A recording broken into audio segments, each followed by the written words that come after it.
1950s movie inspired 50 years of a local tradition. Naperville News 17's Rachel Pierson looks into the last 50 years of the Last Fling. When Rick Motta opened his barbershop on Washington Street in 1961, he never imagined celebrating a simple idea that he pitched 50 years ago. I'm really proud that I finally got recognized for it, and so.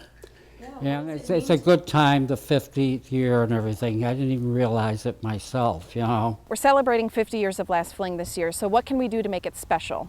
And he looked back, and Rick Motta was the guy who started it all. He's the grandfather of the Last Fling. He ran the very first Last Fling, so he said, why don't we go back to our roots and have our Grand Marshal be the guy that started everything? And everybody was on board immediately, and we're so excited that he's agreed to do it. Soon after joining the board of directors of the Camber of Commerce, Rick wanted to promote his business after being inspired by a William Holden film. One time the board was talking in regard to having a celebration, a sports celebration on Labor Day.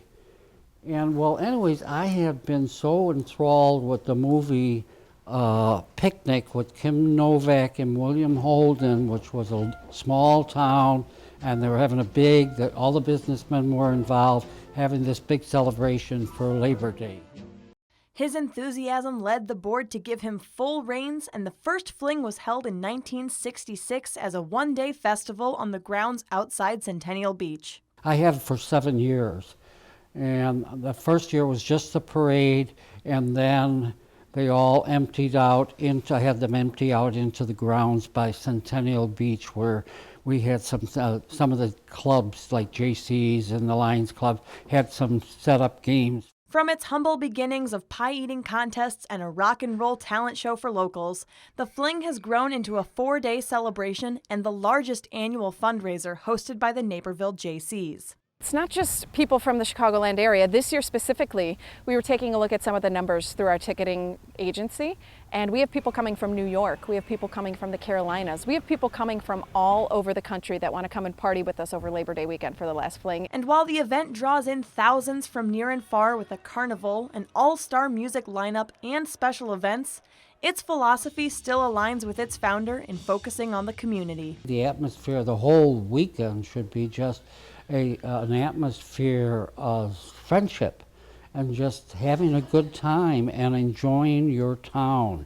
Even now, there's many people that come from out of town for it because it's got so popular and everything.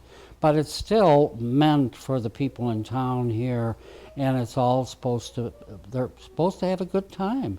All proceeds from the Last Fling go to local charities and organizations.